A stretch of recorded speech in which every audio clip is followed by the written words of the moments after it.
of the big things that, I still run across when I talk to customers and clients is, this whole ROI for brand building, right? It's like, well, how do I know it's working? We need to learn that ROI isn't necessarily all the time about revenue. Mm-hmm. It's return, not revenue. So Yeah. it's like when we start looking at ROI, we need to look at ROI from the perspective of what's my return on my investment if I invest my time to do X, Y, Z. Sometimes the things that we're doing are costing us money Yeah. anyway. So if we're not doing self-development, if we're not doing business development, like we have to work on and in our businesses, right? We can't just do one or the other. Correct. That return on investment is going to be time. Yeah. So that's how I measure the success. Welcome to the Turbo Branding Show, where we help you ignite your growth by leveraging your brand to grow faster, easier, and more successfully.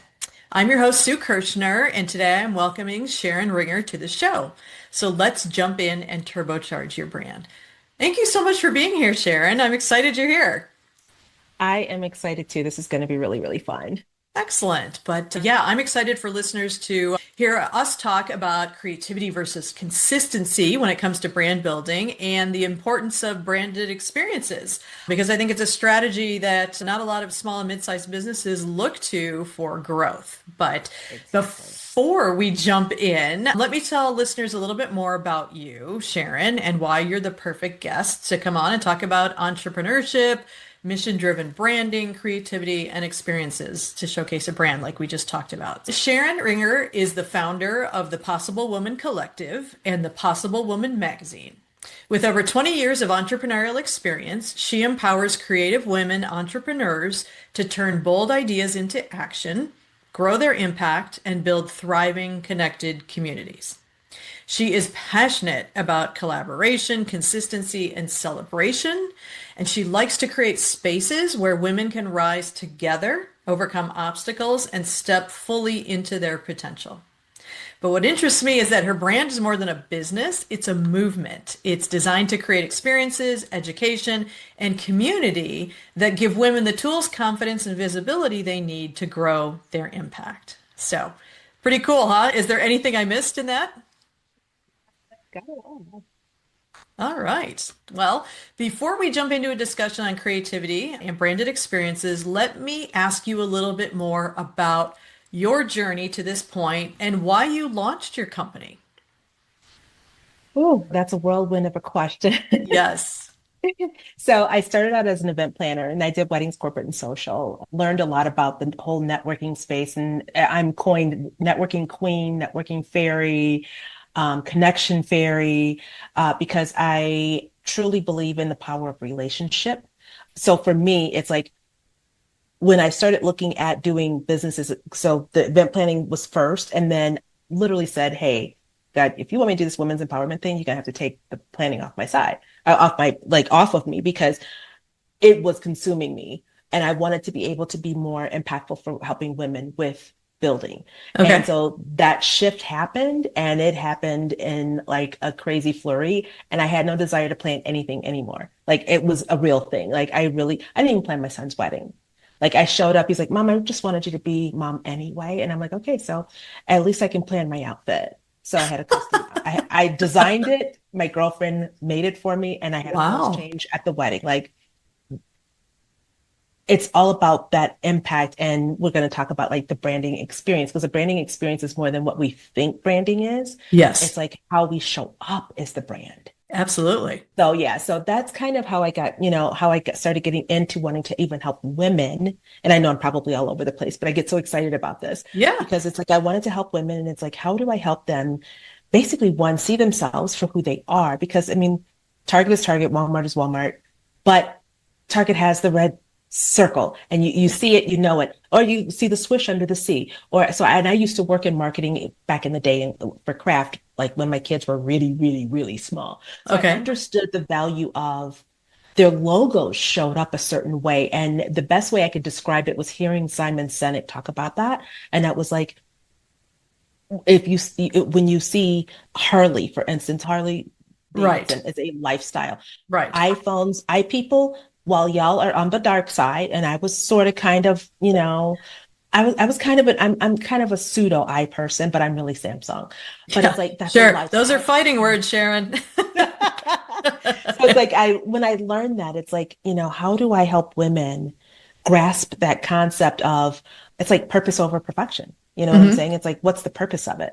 So yeah, so that's kind of how I kind of started really looking at how do I spin that. But the business started with me just wanting to have a women's empowerment conference. I wanted it to be all of the like give them all aspects of their business to kind of help them again, give them tools to help move the needle forward. Yeah, And so we had everything from the day one, I think, was mind, body, and soul, because we have to work on all of that first before we even, because we're building bodies, not businesses, right? right. So we did that. And then day two was all about marketing. So marketing and branding. So I had people come and speak on that. And the last day was business mastery, money matters. Okay. So how do we navigate the money? I have not walked away from that premise. I've just done it. I'm doing it differently now. But it's Okay. like, how do I help them kind of pull all of that together? Because at the end of the day, we are still our brand. So Right. that's how all of this kind of came to be. And when I did it, I launched it doing masterminds. And the masterminds, when I was done with the event, the conference, they're like, when's the next mastermind? And I'm like, light bulb moment. There's a need here. So then when they Yeah, say identify a pain point, and right. all the women were like, well, we're not done, right? We're still going to keep going, right? And I'm like, well, I guess so, but give me, some time to figure it out. So I launched I'm Possible Women's Empowerment Collaborative 2018 in April, 2 months after the conference. Okay. And then we know what happened 2020, kind of threw us into COVID. Yep. So I just pivoted. So it's like, again, creating that space of how do I still show up? Right. And part of that, so even so prior to that, and this is really pinnacle to how things really started happening was I participated in another program, CEO Space. And it was so funny because I was sitting next to this girl and we started talking and she's like, and I gave her my card. She goes, oh my God, I know your brand. I've seen this logo. And I'm like, no way. I'm in Illinois. And she goes, and I'm in Skokie and we're both in Tampa. Oh, wow. And I'm like, okay, I'm onto something because it's like, it's how I was showing up. So it was the messaging behind how I was showing up. And Sure. she's like, I know who you are. Like, I don't know you personally, but I've seen your stuff. And it's like, yeah, I call it stuff, but it was just so impactful for me. So Yeah. all of that just kind of helped me massage where I am today of like, Okay. okay, if this works, great. If throw spaghetti at the wall and see what sticks.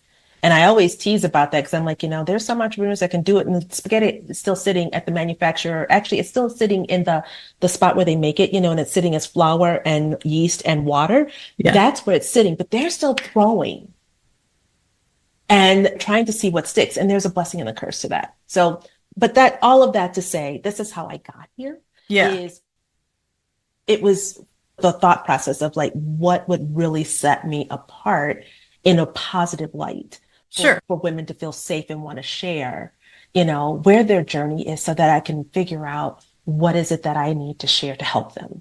Yeah.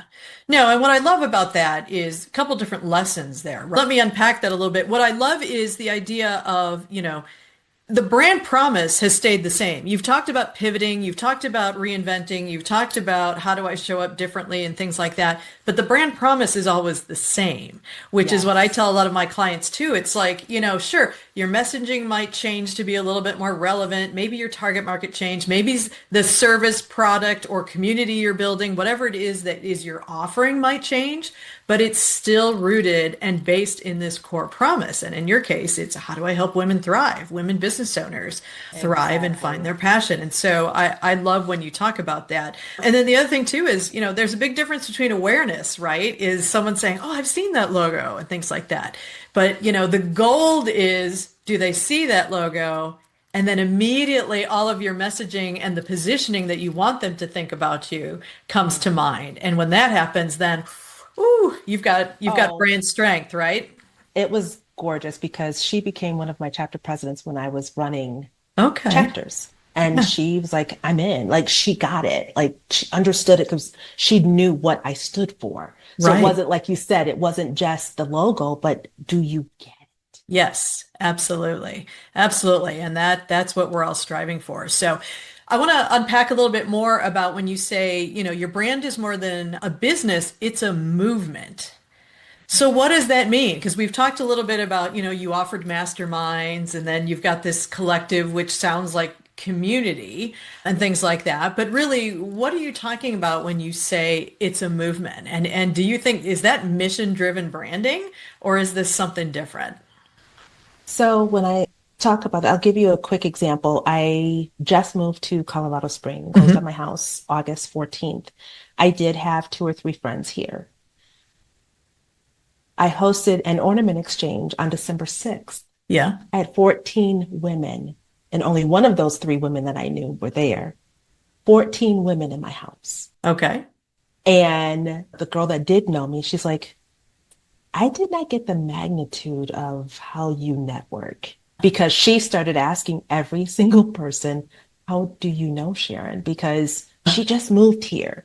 And one of the girls' responses was, I met her at Walmart. And it was hilarious because Yeah. even to this moment, and because of so when we talk about branding, my brand isn't just about although everyone knows I love purple. Everything I have Okay. is purple. Okay. I love Okay. purple. Okay. So I love purple, but she actually, I forget where she works, and she's looking at the world of entrepreneurship as well. And she was the only one that wasn't an entrepreneur. But what was so cool was from our conversations, when she picked a gift for me, just, it was perfect. Yeah. And it's still out because she bought me these dear ornaments that they're going to stay out because it totally represents like kind of my personality of who I am from a design perspective, right? And Okay. it's like, because I live and breathe a certain way, people know what I'm about, even if we're just friends.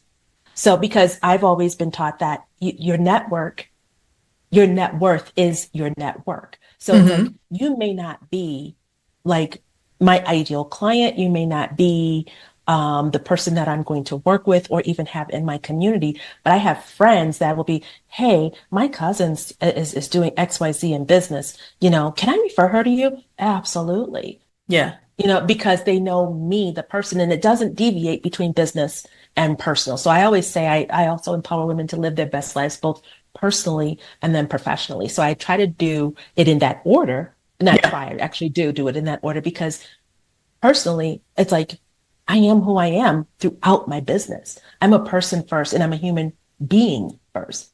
So it's Hmm. like, who am I being? So I don't try to show up and change who I am. I just always have come up with a better version of myself. But it has to show through how I carry and how I show up. So I hope I Sure. answered your question. I think I Yeah. did because I know Yeah. I, No, I go definitely. on. Okay. Definitely. So, all right. So let me ask you again, too, is why women? Why did you focus in on women and what power does Mhm. that give you when you really narrow in on a niche? Because from a branding standpoint, the more you know your audience, your target audience, the more you have the empathy to understand Right. what their challenges, fears, aspirations, goals, dreams are, the easier it is to brand and market to them. But let me ask you, like, why choose just women to help? So that's a two-part question, actually a Yeah. three-part. So my mom was a single mom, Yeah. 17. My grandmother helped raise me, but I saw the struggle that my mom had. And unfortunately, I never knew if she even had dreams. Mm. And that was really huge for me. And then to be with her, she was 35, and I was with her when she passed because she died of kidney failure. Uh, And so that was tough. And then 10 months later, my grandmother died. But my grandmother, oh my God, she instilled in me I could do anything. At yeah. 9, I was sewing, I was macrame, crocheting, like, because I'm a crafter also. So it's Okay. always like the magazine, I design it because I'm like an Yeah. anal retentive just saying. But it's like she taught me that I could do anything that I set my mind to. So even in 5th grade, I'll never forget, I took German. I Yeah. didn't want to take I was always that kid that I don't want the same clothes you had. Hmm. And it's like, I didn't want to learn Spanish Yeah. because that was what everybody was told they had to learn. Right. And I'm like, and I understand the concept behind it. It's like, yes, that's the second language here. But I didn't want to do the norm. I wanted to do something different. So I learned German. And the one Bible verse that I remember is Philippians 4:13. And it's like, I can do all things through Christ that strengthens me. I'm not even going to, because I'm a little rusty, Yeah. but it's like, that gave me the strength I needed. So those two women right there, and then my godmother, they all empower me to always push my boundaries, not anyone Yep. else's, but push my boundaries. Now I look at, so the second part is as a female entrepreneur, I saw the struggles and I saw how hard it was. And from dealing with, having the expectation on a spouse that doesn't get it because he's blue collar. Well, it was never meant for him. He's not being hurtful, that he doesn't Yeah. believe in it. And that's the piece that we had to really come to terms with our relationships. Like, I know he didn't mean any harm, but Yeah. it's like when people have limiting beliefs because of their lifestyle and how they grew up, we can't take that on. So that was the one thing that I'm like, how do I help women like get out of that funk? And Yeah. then it's, and then the struggle is real because we are alone. And if you are excelling, guess what? You're alone. If you're not excelling, you're a failure. So there's always a negative connotation to it, no matter what direction you take. Right. So it's like, how do we change the narrative? And I always feel like that each one teach one. It's like Michelle Obama has said it best. You need three women in your life. So I correlated to a mentor, a mentee, and the colleague in between. The mentor pulls you forward, the colleague walks along with you, and the mentee you pull with you. So it's Yeah. like I wanted to, because I didn't have that, I wanted to offer that. And my last part of that is now being a grandmother Yep. she's turning 2 next Tuesday. And it's like I look at her and I'm like, my God, I want her to know that she can have it all. Yeah. And her all doesn't have to be someone else's definition of all. It Absolutely. has It to doesn't be even have to be her our definition. definition of it, right? It has Yeah. to be her definition of Yeah. what she calls all. If she wants to be a mom and run a business, by all means. So if I can put legacy women in front of her as she's watching this happening, Yeah. so that and for other young ladies too. I mean, one of my other clients who goes to New York Times Square with me, she's already gone twice and looking at going a third time. Her daughter has come each time. Now her daughter's an entrepreneur and she's like, my goal is to get on the board with you, mom. Mm. And she's like, I want to be an entrepreneur like Sharon. And I'm Yeah. just like, wait, what? Like, I have boys, so I never expected to have that. Yeah. Because it's like, oh, I want to grow up to be like daddy. I want to grow up to be like mommy. Well, I Sure. had two boys, so they don't want to grow up to be like mommy. They don't want to do women's empowerment. So Yeah. while my whole thing is, it's like, it's not that because there are some great men that empower women. There's nothing wrong with having men in business. Hmm. However, I wanted to make it a safe space for, I mean, something as simple as when we used to mastermind, it's like somebody was having one of those moments that time of the month, and it's like if you're struggling with that, we may have someone that can help you give you ideas on menopause or someone on how to, lessen the pain in menstrual cycles or whatever the case may be, Yeah. right? So it's like, so it got that deep, so it's like, but we wanted to have a safe space where we didn't have to feel like we had to deal with mansplaining Hmm. because men, while they want to help and it's beautiful, but it's like their communication style is different than ours. Yeah. So how we communicate, we're born to be nurturers, they're born to be providers. So it's like that's our DNA. And so it's like sometimes it doesn't mesh too well. So I wanted to just have a safe space for women to be able to feel like they could be themselves without having to be careful with what they say or, feel like they're being judged, because there's a man in them. Right. Right.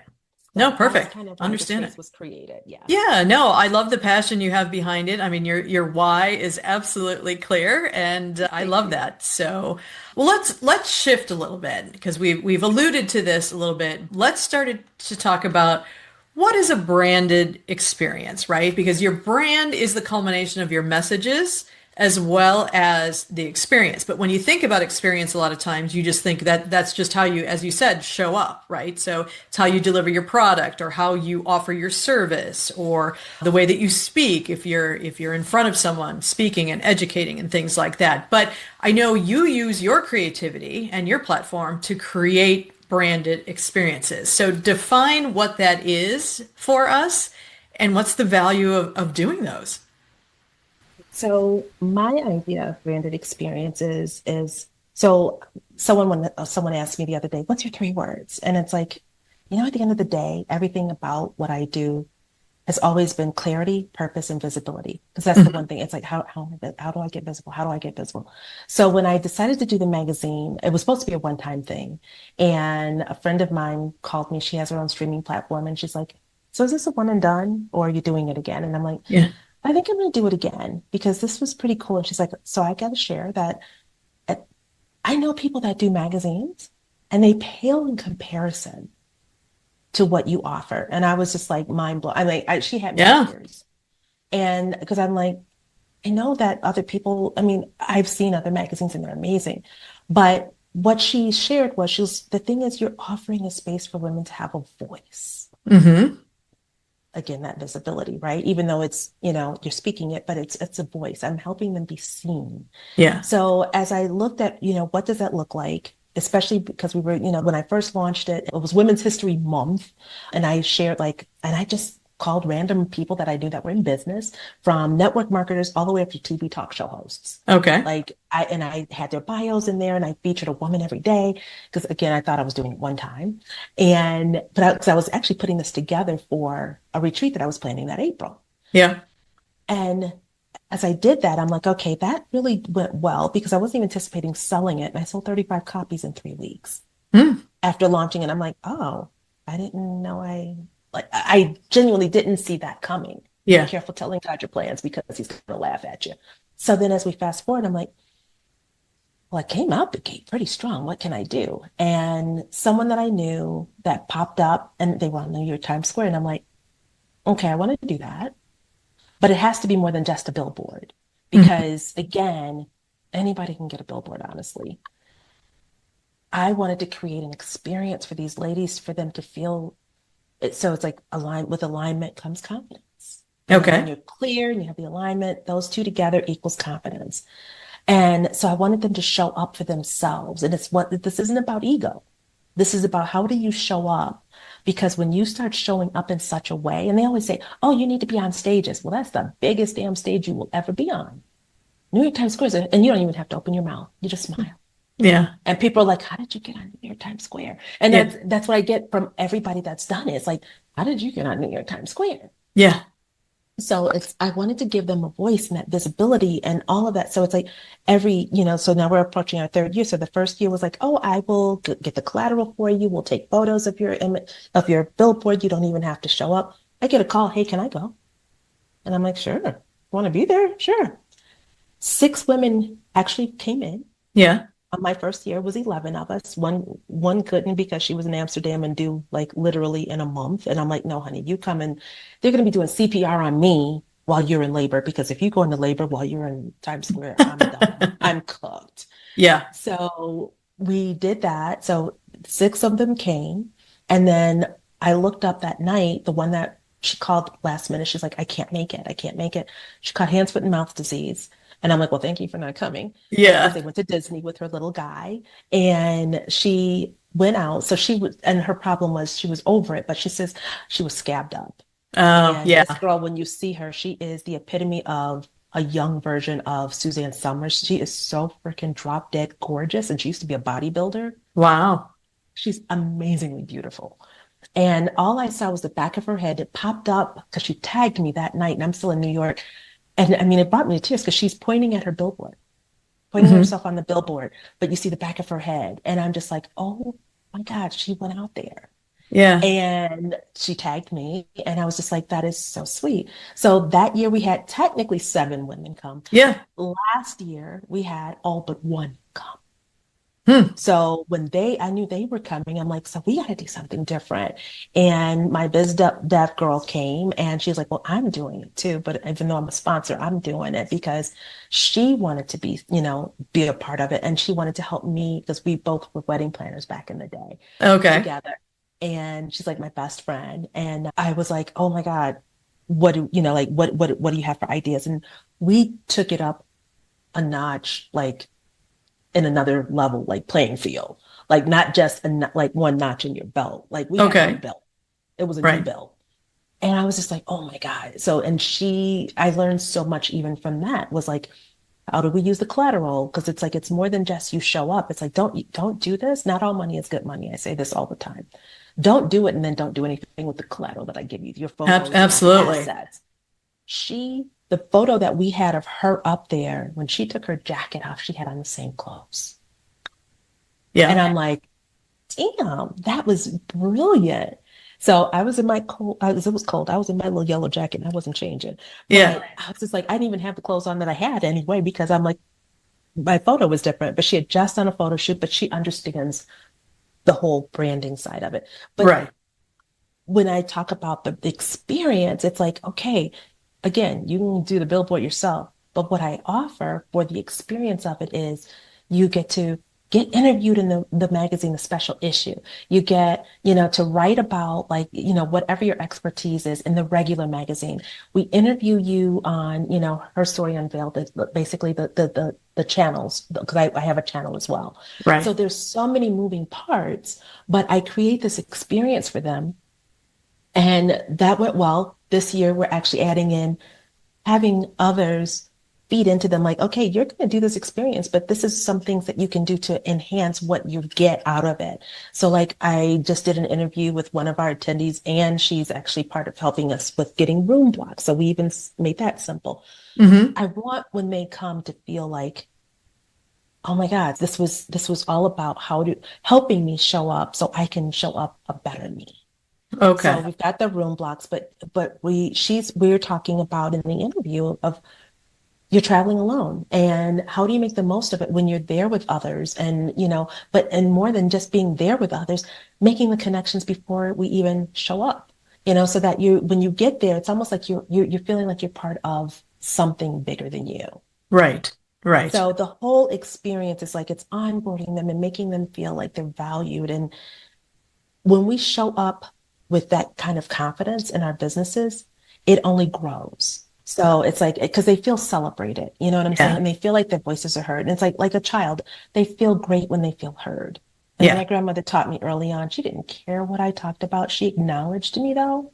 And when my grandmother died, it was very traumatic for me because she was the one person I knew had my corner. My mom, I wanted to live vicariously for her. But Yeah. when my grandmother passed, because we could have a conversation about the blue LinkedIn button and she would make it worth my while to sit and talk. She literally engaged in that conversation. So I want women to feel like that I'm heard and I know she Yeah. understands and I know she gets it and she's here for me, even if it's just an ear. Like one of my masterminds, one of my girls showed up, she had just lost her best friend to cancer. And I'm Yeah. like, all right, let's mastermind around that. Because at the end of the day, your business is not going to do well right now with Yeah. that on your heart. So let's talk about that. And we just love her. Yeah. No, I love that. I love how you understand your target market completely, in terms of what they need, we talked about fears, aspirations, dreams, and things like that. But Mhm. yeah, your brand is about supporting them. Your Yep. brand is about making them, as you said, feel heard, and your brand is about giving them the confidence to go Yep. after their dreams.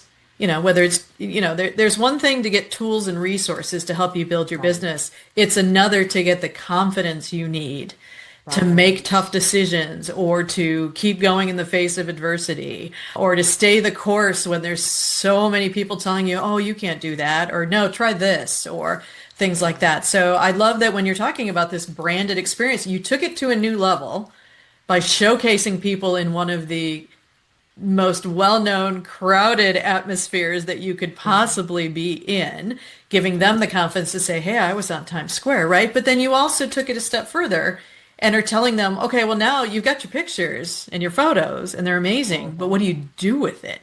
How do you Exactly. now get convey the message and the experience across so that you can help grow your business. So I absolutely love that, and I love the stories about the different kinds of women who have been with you in the collective and things like that. So I'm going to talk a little bit about what's one of the most surprising lessons you've learned about building your own brand. Something that maybe just completely shocked you. That's like, wow, I maybe knew that was important, but didn't really understand how important that was.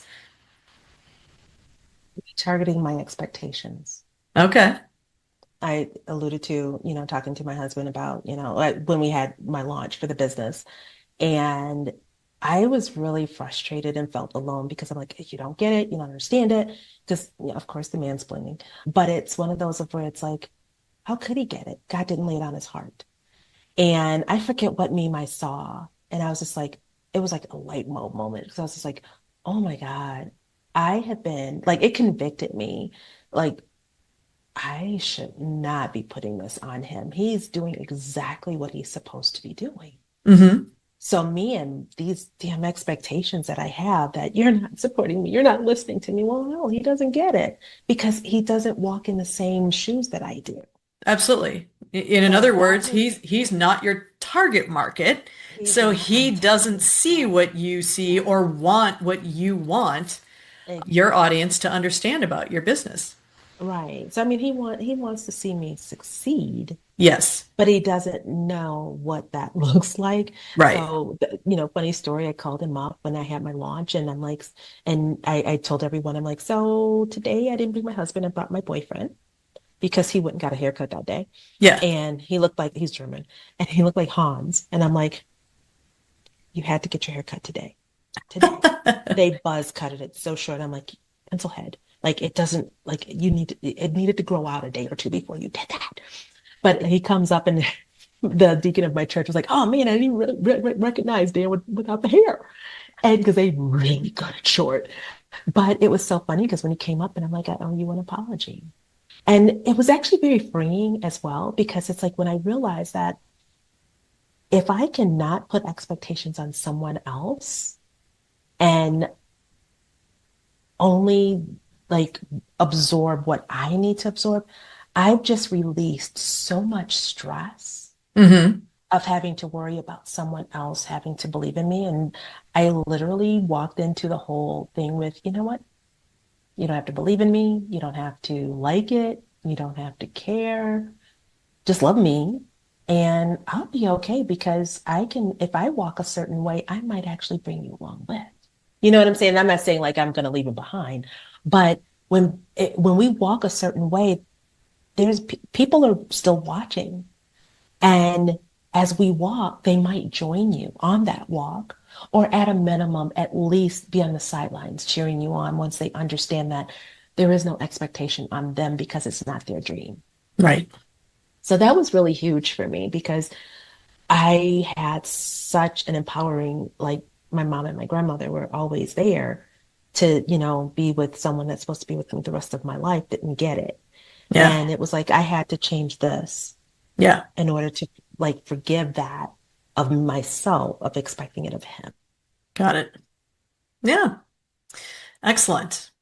All right. Well, let me ask you two more questions here because we're getting close to the end of our time here. But one of the big things that, I still run across when I talk to customers and clients and things like that is, this whole ROI for brand building, right? It's like, well, how do I know it's working? And what, if the revenue's not coming in, how do we know whether investing in the brand is the right thing to do and things like that? But knowing how much emphasis you put on, the community and these branded experiences and things like that, how do you gauge success, or how do you tell the people in your collective what success looks like beyond just revenue dollars?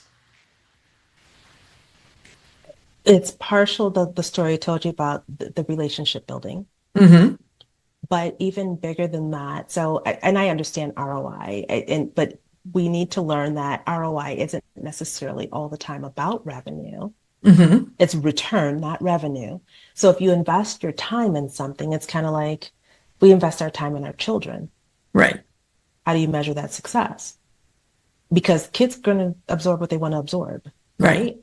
But it's like, to use that analogy, it's like I'm going to be speaking for this program coming up in a couple months, and it's going to be speaking to parents on building resilient children. And one of the stories that I'm telling is how my son was in sixth grade and he was on flag football. And I walk into the gymnasium. I was a little late, but I walk into the gymnasium before they go out on the field, and I'm watching him go, "You do this, you do this, you do this." And I'm like, I don't hear what he's saying, but it's like he's pointing and directing, and I'm just like, where the hell did that come from? Yeah. So he goes out and they won their little game. But he came in, and when we are riding home, I'm like, so where did you learn how to direct like that and lead and all that? He goes, well, I listened to those tapes in your car, Mom. What? That's where you got that from? And Yeah. he's like, so, and to this day, he's now, I mean, I think when he was 29, he bought his first house in Doraville, Georgia. It was the most expensive house on the block. Hmm. And he was a software engineer for Twitter. Yeah. And now he owns 8 properties in Wisconsin, and 8 or 9, whatever. And he has a house now in Aurora, Colorado, and he's 34 with two children. Yeah. And it's just like, so the definition of my ROI is he listened to what I did. I lived in such a way where he saw not necessarily mom making money, but he saw and listened to things that could help him progress. And when he was 18, he started getting in my library and he Hmm. read a book and it's like, Mom, have you read this book yet? Because this is pretty good. And it's like, no, I haven't, but I'm glad you did. Um, well, I think you need to read it because, and it was the one was with I think it was habits or something with habits with it has a wheel on it. It's got Is red it the letters. Seven Habits or No, not the no? seven habits. It's just That's something okay. habit. It's just habits. And Yeah. it's red letters. And I forget who wrote it. But anyway, he read it and he's like, this could really help you. It's like, so it's like I saw what my investing time with him, whether he's listening to my tapes or I'm taking him to events with me or whatever the case may be. So that was a return on my investment in his mindset. So it's Yeah. like when we start looking at ROI, we need to look at ROI from the perspective of what's my return on my investment if I invest my time to do X, Y, Z? Sometimes the things that we're doing are costing us money Yeah. anyway. So if we're not doing self-development, if we're not doing business development, like we have to work on and in our businesses, right? We can't just do one or the other. Correct. That return on investment is going to be time. Yeah. So that's how I measure the success of, like, I look at like New York Times Square. It's like, I didn't know what I was going to get out of that. Every year it's full Right. Yeah. because of what I've invested in it. So it's not necessarily all the time the money of it. It's the time to put it together to make sure that it's even going to work. Right. Right. Excellent. Well, this has been fascinating. Hearing your journey, hearing your take on branding, how you help women entrepreneurs to grow and have confidence in themselves and all of that. So, what I like to do at the end of every podcast is because I'm so passionate about helping small and mid-sized businesses really focus on the brand to accelerate their growth, I would love to ask you to nominate a business or someone who you think does a great job with branding, and it can even be someone in the collective or not, but just give a shout out to someone who you think really does a great job with their message, their experience, walking the talk, and delivering on their promise. Oh, that's too many women to name because I align myself with women that are like me. I really want to say, oh, that's a tough one because I'm trying to figure out which woman would Yeah. put the three in my Or already. go ahead and name the three. That's fine. Okay, so one woman is Donna Bingham. She's actually an amazing mentor. Don't get me the line on the name of her business because because she's getting ready to launch a skincare program, but her messaging around that is not just about skincare. It's about creating a regimen that is building you up. Like when you look in the mirror and you're washing your face, talk to yourself. Like she did a whole article on this, and I was just like, mind blown. I Yeah. buy Cetaphil and I'm like, oh, and she's like, what? And so I'm like, so I graduated from Cetaphil because of just how I felt after she was kind of done with it. And I mean, she didn't make me feel bad, but I was just Yeah. like, oh, I want to be like that. Like, Yeah. oh, so her Yeah. branding and it's all her grandmother left this legacy in her that it's like every woman should have a skincare regimen because it's more than just about a clean face, pretty much. It's about Yeah. like what's inside because when you're caring for yourself, it's almost like not a ritual, but it's a way of basically saying I love you. Yeah. Like that's the message I got from her. The Yeah. other one is Jillian McCloskey. Jillian, she has a construction company, but she started this program called momcations.co. And it's for moms because they don't tend to step away Yeah. themselves because we are nurturers. Again, it's just so she started doing this. And so now she has this whole thing with, where it's the moms literally go on these trips, just moms Yeah. and they do all these things. So I love what her messaging. And then Malika Simmons, which is Momentology, and it's Momentology Media LLC is the name of the company, but it's living in the moment. And she Mm. has these practices. And I mean, even when we're on calls together, she's very, how can I say it? Because I don't want to say it's ritual, but it's like if the clock says 222, she stops and she does this prayer So it's always on the triple numbers that she does these prayers. And so she's very spiritual. Hmm. And I'll never forget sitting on a call with her one day and I'm like, do you have stacks of money behind you? And she goes, yeah, I have to look at it every day. And she's like, it's just seeing it. Because when we look at, $10,000, we don't realize that when we say $10,000, oh my God, that's a lot. But I have my stacks right there. And when I hold that stack of 10,000, I'm like, that's not that much.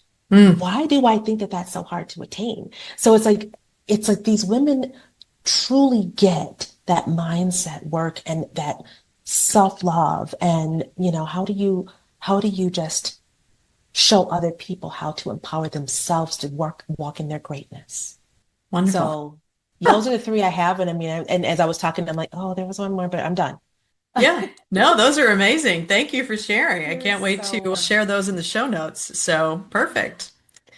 Actually, so yeah, no, absolutely fantastic. But Sharon, I just want to say thank you so much for spending time with me today and sharing your journey and advice on brand building. But if people want to learn more about the Possible Women Collective, how can they connect with you or get involved? They can definitely go to the website, but I would say schedule a call with me. I do get acquainted calls because Hmm? not either people either, and it's coined by another colleague that I know. People are either, she calls it the spa. They're either suspects, prospects, or ambassadors. Okay. And so it's like not everyone is going to be your person, but I Yes, like to know who they are because you never know, you could refer them to someone else. absolutely. So I love meeting people. So definitely schedule some time and I can send you, I have a link that it's a dot card link Yeah. that I can give to you that you can put in the show notes. So that way they can schedule some time to get on my calendar. But that would be the best way. And of course, look at the collective, and that'll be in the dark card as well. It's Yep. actually possiblewomanmagazine.com/the-collective. Join the collective. There's a free community. We're launching today the paid community. So I'm launching a bunch of promo codes to go with it for the whole Okay. month. But irregardless, at least get in the community and at least come to the free stuff for a while until you get your feet wet, see if we're even a good fit. See if it's a Because fit. Right. again, yeah, I want women to be there that like know that that's good for what they're working on. Yes, absolutely. Wonderful.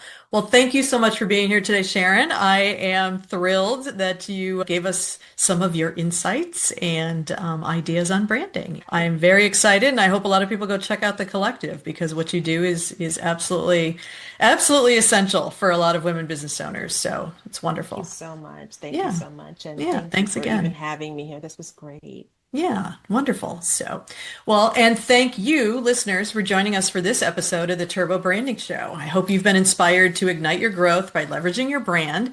And if you enjoyed it, I'd love it if you could help me build a strong brand following for the show. So please share the episode and be sure to like, subscribe, and leave a review. Thank you so much for your time and stay tuned for our next episode.